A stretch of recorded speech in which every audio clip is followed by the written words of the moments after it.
Hey everyone, how's it going? So I'm here to do another review on one of those adult point-and-click games, and I'm joined here with my Fox buddy, who still doesn't have a name, so if any of you can come up with one, he'll pick the best one and go with that. So, anyway, say hi, Fox friend. Rude. He's got a little bit of an attitude problem, just not gonna lie. Anyway, so, this particular game, I ended up checking this game out on a whim, really. The synopsis, which I'll read out to you soon, didn't quite sell me that much, so I can understand why some people may not be that intrigued if they just go on the game by reading that. But on various sites that I saw this particular game uploaded to, it had a lot of high ratings, and I'm not talking just by like a few people, I mean like, it was a decent amount, so I thought, well, the game's probably got some merits going on with it, so I decided I'll check it out, and checked it out I did. And I gotta say, it's pretty fucking awesome. Like, it's what I would describe to be one of those, rare gems. Like, it's not as popular as a lot of these other games, but I think it's like easily just as good. I guess you could say you could find a game like this once in a lifetime. Okay, so on that note, here's the synopsis of the game. You live in Mistbury, an apparently normal town where you live an apparently normal life with your family. However, you'll soon discover that this place hides some deep, dark secrets, and things can heat up very fast. Embark on an adventure of conspiracies, meeting bizarre characters, living unique experiences, seducing gorgeous girls, and, if there's time, saving the world. Now, I know this sounds ridiculous, and it does, but this game makes that work really well.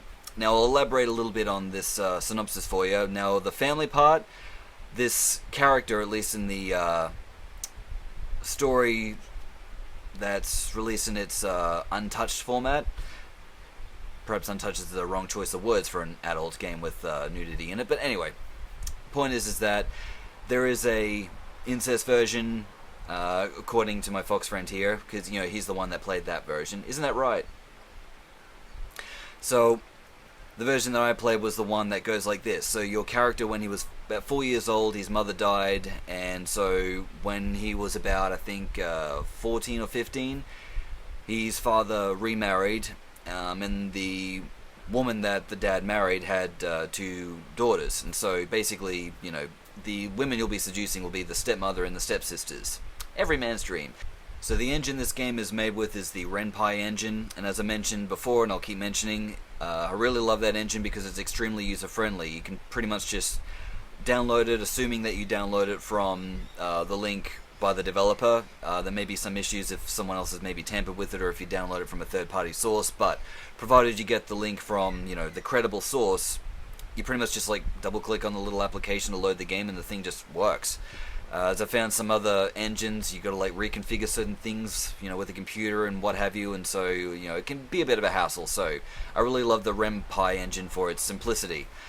In regards to the format of this game, it's a multiple choice linear sort of game, and the analogy that I give for that is, imagine if you're in a boat going down a stream, and then when you come to a particular crossroads, you have the option of going left or right, and then ultimately it'll determine where you'll end up. So it's not a sandbox game on a loop, you're going one direction. The graphical art style, for the most part, it seems to be the CGI Japanese anime kind of styles, similar to that of a modern Final Fantasy game. But it seemed to be a little bit different from what I've seen in other games of this style. Games such as, I'll just mention a couple that I've reviewed, Mythic Manor and Harem Hotel. This is, I don't know, it seems to be maybe 80% the Japanese style and maybe 20% trying to go for a little bit more of a, that photorealistic style. Ultimately, I think the style works really well, it looks great, and so I couldn't be happier with it. In regards to the genre of this game, okay, the genre would be, I guess, what isn't it? Okay, it's got comedy in it, it's an adventure title, it's got a bit of horror, it's got supernatural, it's got a bit of, drama. They're the main things that are coming to mind. If there's anything else, I guess it's not as prominent as the other ones I just mentioned. However, you would think a game with all these different kind of genres in there would sort of be schizophrenic and not really work, yet somehow this developer found a way to make this work really well. So, hats off to him. Now, in regards to the characters, and I'll try and tie this into the plot as I elaborate on it a little bit. So basically, it is a mystery adventure sort of a game. with other things added in between, of course. And so in regards to the character, I'll start with the character you're playing, whose name you get to choose for yourself. And yes, you are playing as a male character. So you're currently 19 years old, and, you know, as I mentioned before, you live with your stepmother and your other two stepsisters. One of your stepsisters is your age, if not maybe 1 year older, but anyway, either 19 or 20. And she's the one that's got, you know, the black hair, and she's apparently, in regards to her character, through the exposition that you get from the character you're playing earlier in the game, she's meant to be the one that's a little bit colder and not as friendly as your younger sister, who was 18. She's kind of like the computer nerd, geeky, stuff like that. However, both of these characters, whilst in the description was seen to be different, at least the way I played the game, they seemed very similar. It's almost like they're sisters or something, but no. For real though, I don't care that they're not exactly like completely, you know, polar opposites of each other, but they are a little bit different enough for me to at least appreciate the attempt there. The other character would, and I'm talking about all the women you get to bang, of course. You know, there's also your mum, you know, and she's stepmom, sorry. Yeah, she's basically the character who's, you know, looks very good for her age. You know, one of those things. And yeah, she's just kind of like the motherly figure who's not in the game as much as the other two sisters. And I'll get to that in a moment. And then, of course, your two stepsisters have a very hot red-headed cousin, and so I'm like, yep, I am all there. In regards to their body type, they're pretty much all the athletic figure. You know, that does seem basically what you describe as being pornographically hot. Yeah, I know there's plus-size women in porn and stuff like that, but you know what I'm saying. So, if you're not really a fan of the larger-sized women, it's probably a game for you. And if you are pretty much like only into like the bigger-sized women, maybe this isn't the game for you in regards to loot content, but maybe story is the thing that'll keep you intrigued. So essentially the story opens up where your character's real father has to go away for one of his many business trips, and so while he's gone, you do find that there's this legend of this cult that existed in the town that you currently reside in, which is in England, and I keep having to remind myself of that, because every time I see anything stylized in this like Japanese anime kind of style, my mind immediately keeps thinking it's set in Japan, which it's not. Your characters and family do get to go to Japan in a section of the game, but for the most part it's set in England.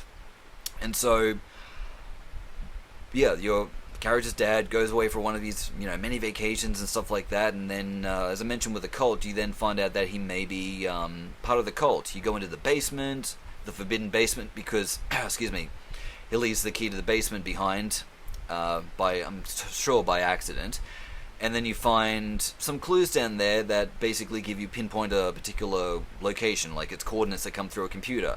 And so, you know, with one of your sisters, the younger one, you basically go to the location, you find certain things like some cabin, and then that leads to a lot more, where then your other oldest stepsister gets involved, and then, yeah, it's just like a very interesting, elaborate plot. Aside from that, you also have what's going on in the school life. So you've got your teacher who's, you know, kind of like dating a guy who's an asshole, who also, big surprise, may be related to the cults as well. And then on top of that, you have this other bitchy girl at school. She's like the rich kind who thinks she's, you know, better than everyone else, who essentially has her head so far up her own ass, every time she clenches her butt cheeks, she chokes herself, that kind. So, and again, if you play your cards right, you can bang all of these women. The thing I should also point out in regards to the amount of smut and lewd content in the game, it's actually used sparingly, and there's not a lot when you compare it to a lot of these other sort of games on the market. However, it didn't even bother me that much. The plot and the story and everything else was so, like, well done. I actually at times forgot that I was playing an adult game. I was just like, wow, I'm really intrigued by what's going on here with the story. Oh, there's titties, that's right, it's one of those games. How could I forget that? So there are ways that you can play the game where you can choose the wrong option to then lose the path of pursuing a relationship with that character, which means you then don't see any of the scenes involving any of the smut.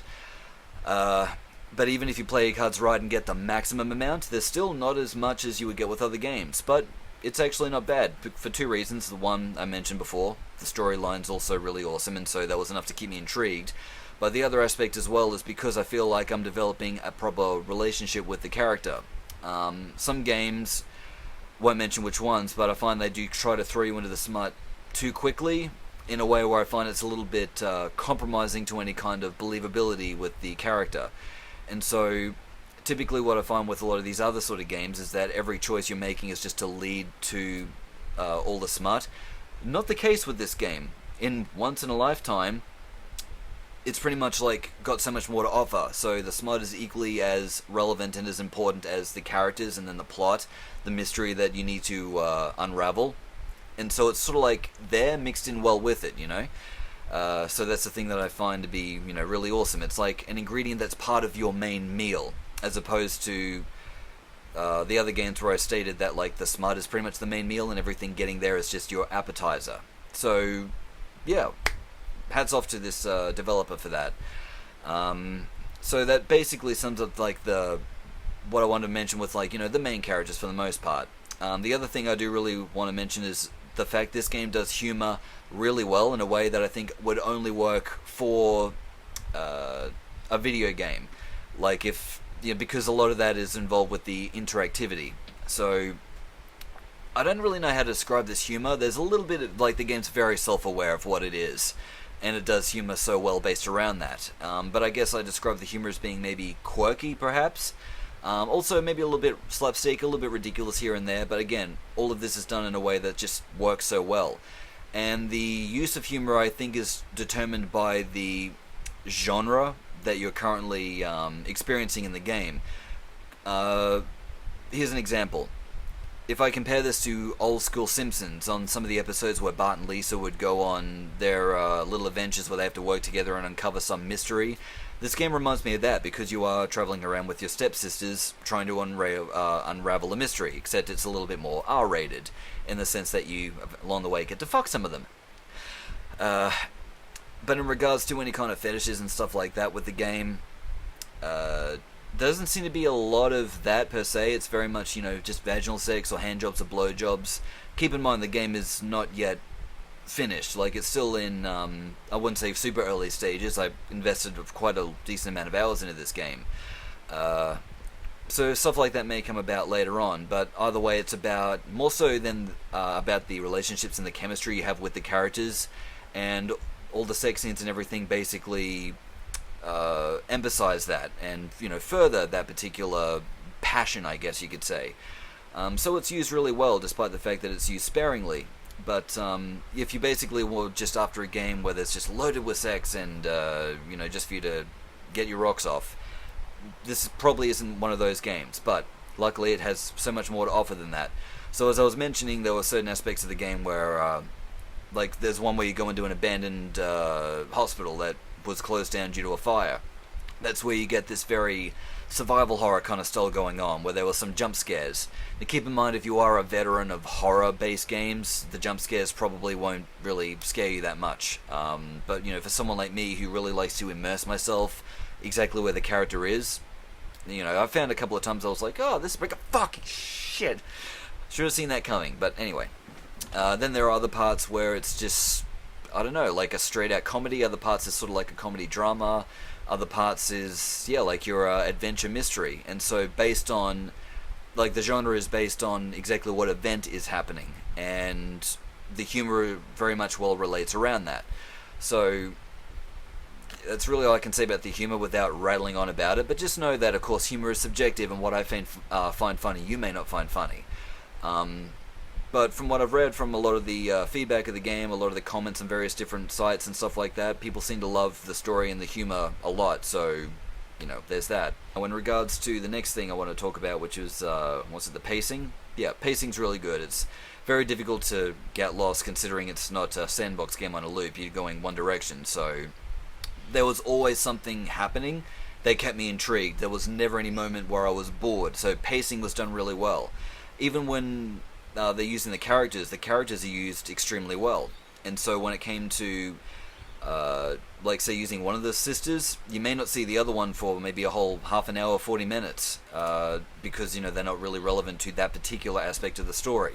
And then you'll go to other aspects of the game where you may not see the other sister, or, you know, their cousin, who's not in the game for, you know, that long, or the bitchy schoolgirl, like I was mentioning, or your teacher. So Anyway, there's like different events going on, but everything intertwines with the plot, and so, you know, I thought that was really cool.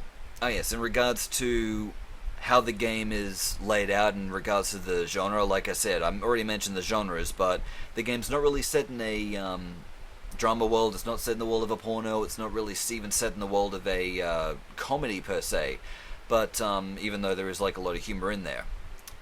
Like, it's almost, in a sense, kind of got that cartoon world logic going on.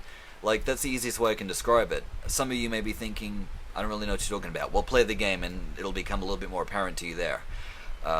Again, that's all I can really say about that. But speaking of cartoons, they do reference cartoons a lot in this game. Alright, moving on. Music and audio. So there is background music. About, I'd say, 70% of the time, it really does enhance the experience of the game. The other 30% of the time, it's sort of just there, but I recommend leaving it on all the way through anyway. It does actually make a difference. And in regards to the audio, sound effects and everything, yeah, they seem to be good. I'm not saying they're all, like, were created from the ground up. I mean, what do you expect? I think it's one guy that does this game. Of course they're going to use stock audio that's available on the internet. There was one of the funny part where I'm like, yeah, because there was a monster in the game, and the sound effects for it were the same sound effects as the clickers in The Last of Us. Now, some of you may think, oh, they just ripped it off, it's lazy writing. Guys, come on, it's one dude doing what he can, okay? Besides, I'm sure if you ask the person, where'd you get that sound effect from, he'd probably just straight up just go, oh yeah, it's just from The Last of Us. So, everything else in regards to, like, moaning and, like, punching or, you know, gunshots and stuff like that, you know, they're the pretty, you know, stock standard stuff that you would expect, but, you know, it's a warm welcome, and I do think that it enhances the experience of the game, so I recommend leaving all of the audio on. You don't need to switch any of that off. In regards to bugs and issues, and, you know, I can go report any of this stuff to this guy, so this isn't a diss, some of these games will have bugs. There was a game-breaking bug that I did stumble upon in the current version that I'm reviewing, where very late into this current version, there was a character that you do have the option to pursuing a relationship with. However, if that path is lost at some point, the section of the game where she would otherwise come to speak to you, just like the game just has all this code and it's just like, yeah, there's an area you can't progress through this point. I was like, fuck! So I went back to the beginning of the game, and you may be thinking this is like a big deal. It's not really. If you hold the control button, it just skips through all the dialogue at lightning speed till you come to the section where you need to make your decisions. And if you have a walkthrough, which I totally used only the second time around, okay, don't judge me, but anyway, if you want to get the max amount of smart and, you know, the best path, a walkthrough may be handy, which, you know, is available for this game. But anyway, I then made one little different option where I then had that path available to me, and then the game didn't freeze or break or whatever at that section, because the character's path was open to me. She then comes and has a chat with me at the section, and so that didn't break the game. So I guess for the most part, the developers, assuming that you're playing everything to the best of your ability to get the best paths available to you. So that pretty much wraps up my review. So yeah, hey Fox, you got any closing thoughts for this? Yeah, well, that's fair enough. Okay, I guess I'll stop the video now. That's probably definitely gone way the fuck over the 10-minute mark that I was trying to aim for, but, you know, good luck for me. Rude. Before I get further insulted, I'll end the video now, so thank you for tuning in. I guess I'll catch you guys in the next one. Take care, go play some games.